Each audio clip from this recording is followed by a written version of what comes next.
Un nouveau coup dur pour les fonctionnaires fédéraux de la région. Après l'annonce la semaine dernière de vagues importantes de coupures de personnel dans la capitale nationale, Ottawa s'apprêterait maintenant à cesser de leur fournir un cellulaire et un téléphone fixe au travail.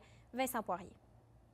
Dans le but de moderniser ces dispositifs de communication et de réaliser des économies annuelles de plus de 100 millions de dollars, le droit révèle que Services Partagés Canada prévoit une révision des critères d'attribution des appareils mobiles. Désormais, seuls les besoins jugés essentiels donneront droit à un appareil mobile. Toujours selon le droit, SPC a déboursé plus de 662 millions de dollars en forfaits et téléphones cellulaires au cours des 5 dernières années. Les appareils fournis par le gouvernement seront progressivement remplacés par un service téléphonique logiciel accessible via la plateforme Microsoft M365. Je ne l'utilise particulièrement quand je dois participer à une rencontre ou si je ne suis pas directement au bureau. Et si je le perds, donc ça me contrarierait. Personnellement, je ne suis pas contre l'idée. Je veux dire, il y a beaucoup de dépenses en ce moment, puis on a beaucoup de coupes budgétaires qui s'en viennent.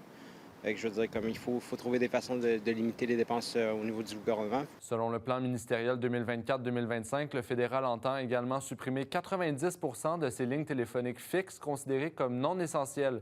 Une décision vivement critiquée par l'Institut professionnel de la fonction publique du Canada qui explique que sans téléphone fourni par l'employeur, de nombreux fonctionnaires pourraient être contraints d'utiliser leur appareil personnel pour le travail à distance, ce qui représente un risque pour la sécurité, la confidentialité et la vie privée. L'organisation syndicale dénonce aussi une fausse économie, soulignant que cette mesure pourrait entraîner des coûts supplémentaires en matière de cybersécurité et de soutien informatique.